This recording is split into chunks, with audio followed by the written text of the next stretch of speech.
E aí pessoal, beleza? Madu aqui e no vídeo de hoje eu quero te falar sobre o que aconteceu em 1971 e o efeito cantilhão. Se você ainda não é inscrito, já se inscreve no canal, dá aquele like e manda esse vídeo para um amigo que eu tenho certeza que ele vai te agradecer depois. Falo bastante sobre Bitcoin aqui no canal, inclusive ele surgiu para isso, né, para falarmos de Bitcoin, mas o meu objetivo aqui não é fazer com que você fique rico com Bitcoin, tá? Inclusive, se você acha que o objetivo desse canal é esse, talvez esse canal não seja para você. O meu objetivo é tentar mostrar para você por que o Bitcoin é tão importante. E eu acho que além de falar dos fundamentos dele, é importante a gente entender como é que funciona a nossa economia, o que está acontecendo com o nosso dinheiro e por que o Bitcoin é, digamos assim, uma válvula de escape para isso, é a solução para esses problemas. A gente costuma dizer, dentro da comunidade bitcoinheira, uma frase que é assim, Bitcoin fix this, que significa Bitcoin conserta isso. Mas o que ele conserta? E é mais ou menos o que eu quero te explicar nesse vídeo de hoje. Sei que muita gente não sabe o que aconteceu em 1971. Inclusive, talvez você esteja se perguntando, nossa, mas que tem a ver essa data específica, né? E, inclusive, existem hoje muitas pessoas que ainda vivem em uma falsa realidade financeira porque elas acreditam que o seu dinheiro ele ainda é lastreado em alguma coisa. E ele não é desde 1971. Mas o que aconteceu nessa época? Vamos tentar ser bem direta e resumida aqui. Em 1971, o presidente Richard Nixon, lá dos Estados Unidos, ele eliminou a paridade do dólar no ouro. Então, naquela época, antes de 1971, o dólar era pareado no ouro, ou seja, você ainda poderia resgatar ali as suas reservas de ouro, né? Se tivesse dólar, podia resgatar seu ouro ali. Mas por conta de tudo que já estava acontecendo há algum tempo, os Estados Unidos não estavam mais conseguindo manter essa convertibilidade, né? O presidente Nixon foi lá e acabou com a paridade que tinha. E naquela época, pelo acordo de Bretton Woods que havia, muitas moedas fiduciárias de diversos países, elas eram lastreadas no dólar, que porventura era lastreado no ouro. Então eles tinham ali uma certa garantia. Só que os Estados Unidos não conseguia mais suprir essa garantia de convertibilidade, de pareamento. Isso foi gerando uma pressão em cima do Nixon e ele foi lá e acabou com a convertibilidade. Então, a partir de 1971, o dólar e, portanto, as moedas fiduciárias, elas existiram aí, tiveram vigentes e elas passaram a terem o seu lastro, teoricamente, somente na confiança de que os políticos não iriam se render à emissão da moeda. E a gente sabe que não é isso que aconteceu, né? Então, desde 1971, as moedas fiduciárias elas são emitidas a rodo simplesmente pela vontade dos políticos, porque eles se beneficiam disso. Não somente os políticos, né, mas as pessoas que estão ali próximas da máquina de emissão, próximas da impressora do dinheiro. Então, hoje, a gente tem um grande problema econômico. A gente vê muitos países sofrendo de hiperinflação, a gente vê países em que precisam destruir a sua moeda e criar uma nova, e criar um novo mecanismo, uma nova moeda, porque eles sofreram de hiperinflação. Inclusive, o Brasil é um dos 4 países que mais inflacionam no mundo, então assim, que mais emite moeda no mundo.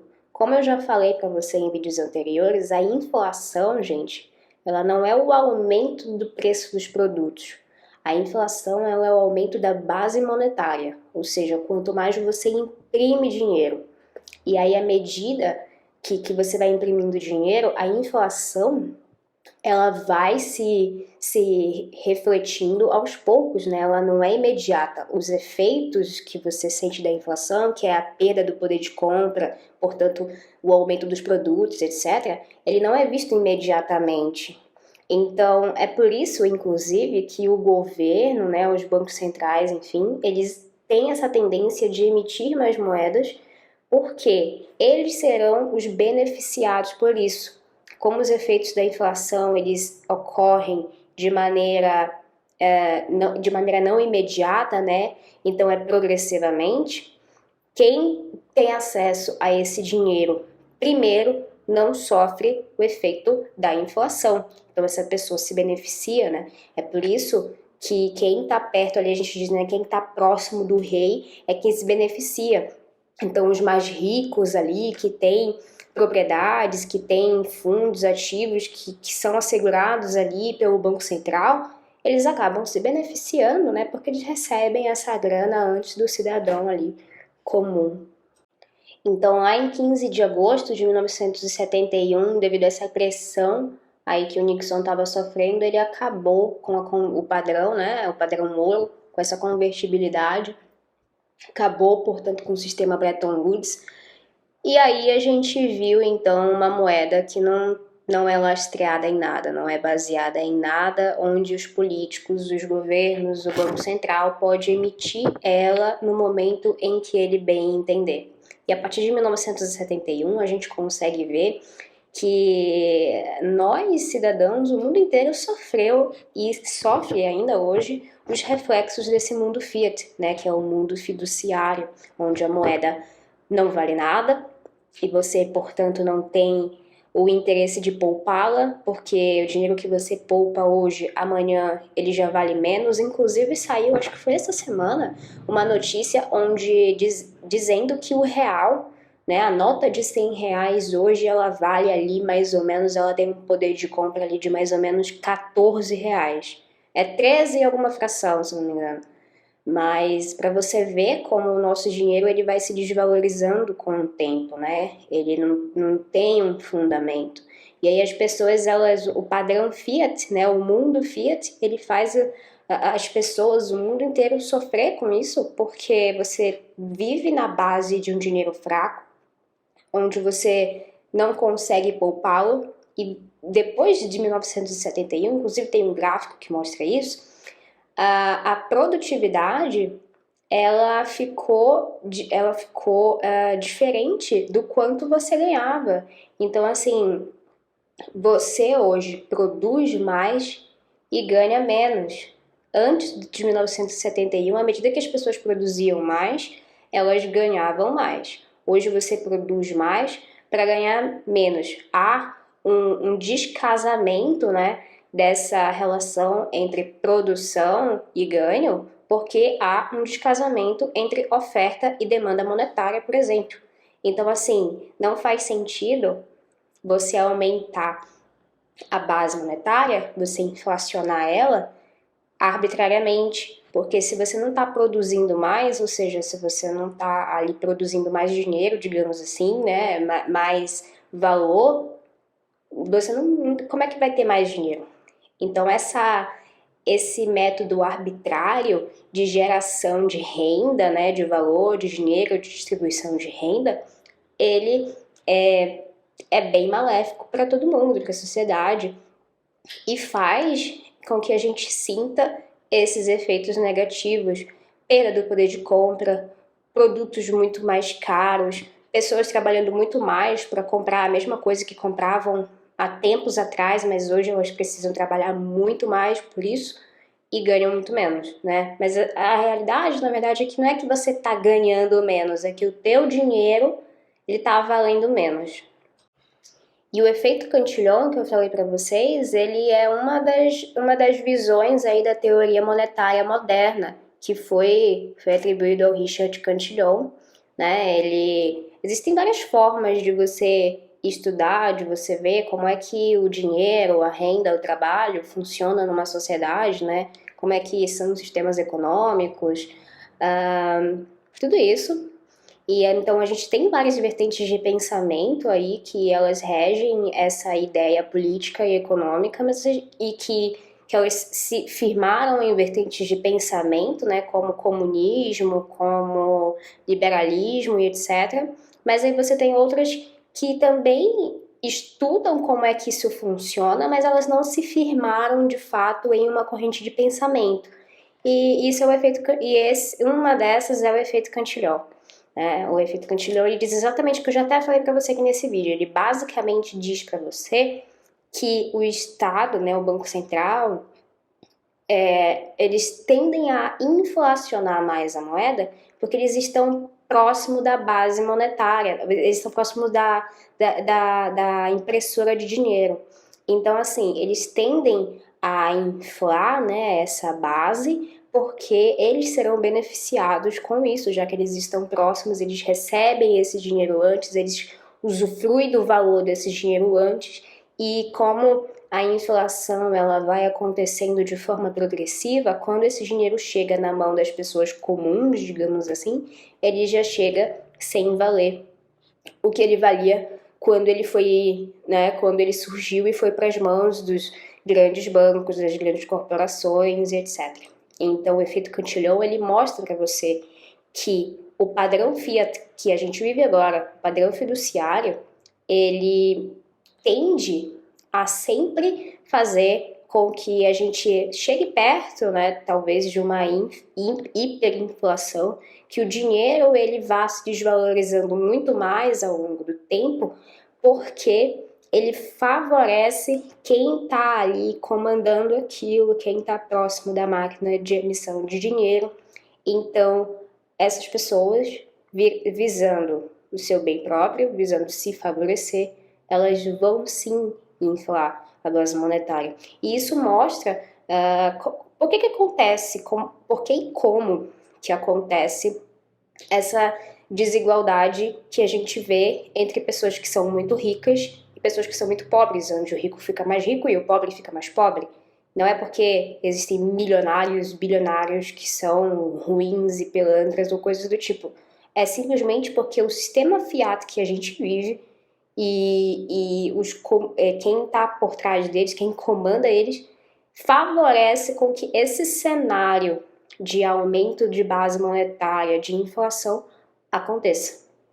Então, o fato de você imprimir mais moeda, você poder imprimir mais moeda quando bem quiser, cria uma inflação desigual, porque a distribuição dessa moeda ela é desigual, ela não chega igualmente quando é criada para todas as pessoas, ela chega para quem está perto da máquina emissora, então, portanto, os efeitos dessa inflação também vão ser desiguais, porque quando esse dinheiro chegar na mão das pessoas comuns, ele já vai chegar desvalorizado. E bem, acho que ficou óbvio como é e por que o Bitcoin resolve isso. O Bitcoin ele é um giro completamente descentralizado, que tem um limite de emissão, 21 milhões, você já sabe disso, eu já te falei em vídeos anteriores, e ele é um sistema que não favorece quem está perto da máquina emissora, né? Você não pode inflacionar arbitrariamente o Bitcoin, e o próprio sistema todo descentralizado, ele foi feito para que as pessoas elas realizem ali, façam parte da rede, realizem a mineração, a prova de trabalho, conectem seus nodes, enfim, de maneira voluntária, e que se ela tentar de alguma forma se beneficiar ali de algum ato malicioso, ela vai, na verdade, se prejudicar sozinha, porque ela vai acabar sendo expulsa da rede. A rede como um todo, ela trabalha de modo a fazer com que tudo flua da melhor maneira possível e de maneira correta. Então, se tem alguém ali que está atrapalhando essa fluidez, essa organização das coisas, essa pessoa ela é eliminada pelo consenso da rede. Então, a gente percebe que o Bitcoin, ele resolve esse problema da inflação, ele resolve esse problema de você não perder o teu dinheiro, de você conseguir poupar o teu dinheiro, sabendo que no futuro ele vai continuar valendo a mesma coisa e talvez até mais. E não que você vai guardar o seu dinheiro hoje e amanhã ele já vale 10, 20, 30% a menos do que quando você guardou. E isso é uma coisa, gente, que dentro do padrão Bitcoin, né, é muito interessante de ver, porque diminui a nossa preferência temporal. A preferência temporal, ela basicamente é um conceito aí que mostra como é que você age no mundo. Por que você faz aquilo, como é que você age, a gente consegue coincidir, né, o mundo fiat com a preferência temporal. E por que a gente vive tantos efeitos negativos na nossa sociedade, sociais, econômicos, ambientais, políticos, enfim? A gente pode atribuir isso por conta de uma sociedade que vive em um padrão de dinheiro fraco. E por viver em um padrão de dinheiro fraco, essa sociedade tem uma alta preferência temporal. A alta preferência temporal é o imediatismo, é o consumismo. Você precisa daquilo ali agora. E, inclusive, o consumismo ele é um conceito definido pela escola keynesiana de economia, né? Eles querem que você consuma ali o dinheiro, não que você poupe. Então, eles alimentam, o keynesianismo, ele alimenta essa alta preferência temporal. O seu dinheiro vale menos, então se ele não vale muita coisa, se ele não é um dinheiro forte, você tende a gastá-lo logo, né? Porque você sabe que futuramente ele não vai valer tanta coisa e você fica sempre ali naquele ciclo vicioso de trabalhar muito mais, como eu te falei, por conta da inflação, depois de tudo que aconteceu em 1971. Você trabalha muito mais, você produz muito mais, só que você trabalha muito, só que você não ganha na proporção que você produz. E aí, o dinheiro que você ganha, às vezes ele mal dá para você suprir as suas necessidades essenciais e você gasta ele imediatamente, você tem que usar ele logo, porque depois ele vai valer muito menos, você não vai conseguir comprar o que você queria, e isso alimenta essa alta preferência temporal, onde você não poupa o teu dinheiro para o futuro, você não tem uma visão de longo prazo, você sempre está vivendo ali no médio prazo, no curto prazo, no imediatismo, né? E o Bitcoin, ele resolve isso. Por ser um dinheiro forte, que a gente chama de sound money, ele faz com que as pessoas elas tenham essa baixa preferência temporal, ou seja, visão de longo prazo, contrária ao imediatismo. Então você tende a guardar mais, você tende a poupar mais. As tuas visões elas de mundo assim, elas acabam sendo um pouco mais humildes, digamos assim, porque você percebe que você precisa poupar para o futuro e não somente para você, mas para as pessoas que estão vivendo com você, a sua família, seus filhos. Como é que eles vão viver nessa sociedade que tende a cada vez mais ficar pior? Então, assim, eu acho que eu dei uma brisada nesse assunto, queria trazer uma coisa um pouco diferente para vocês, mas só concluindo então esse vídeo, o Bitcoin, galera, é uma coisa que eu quero que vocês entendam. Ele não é um investimento para você ganhar dinheiro. Ele é um investimento de liberdade para você poupar o teu patrimônio. Então, o Bitcoin não é sobre você comprar hoje para ficar rico amanhã, não é sobre você fazer trade, não é sobre, enfim, todas essas coisas aí do mundo fiat. Isso é coisa do mundo fiat. Quando você começa a entender os fundamentos do Bitcoin, o que ele quer trazer para ti, você entende que, primeira coisa, não vale a pena precificar o Bitcoin em dólar, em euro, em real, seja lá o que for. O preço, ele não importa. O que importa é quanto daquilo você consegue acumular para garantir o teu patrimônio, o teu, da tua família, enfim, no futuro. O quanto daquilo você consegue acumular para não mais financiar um Estado totalitário, que censura as pessoas, para não financiar mais esse mundo fiat que está acabando com a nossa sociedade, porque ele tá. Vocês bem sabem que as coisas elas tendem a piorar com o tempo, né? E quanto mais cedo as pessoas adotarem o Bitcoin, levarem ele para si, né, viverem no padrão Bitcoin, melhor elas vão viver. Então, pensem nisso aí, estudem um pouquinho mais, se vocês quiserem, sobre o que aconteceu em 1971. Existe um site chamado WTF Happened 1971, que é What the Fuck Happened in 1971. O que aconteceu em 1971? Ele mostra diversos gráficos que mostram o que aconteceu com a nossa sociedade, a nossa economia, o nosso dinheiro e vários aspectos assim, sociais e políticos depois de 1971. Então, bom, eu espero que vocês tenham gostado desse vídeo e se quiserem tirar dúvidas mais desse assunto, comentem aí. Me digam aí o que vocês acharam e até a próxima.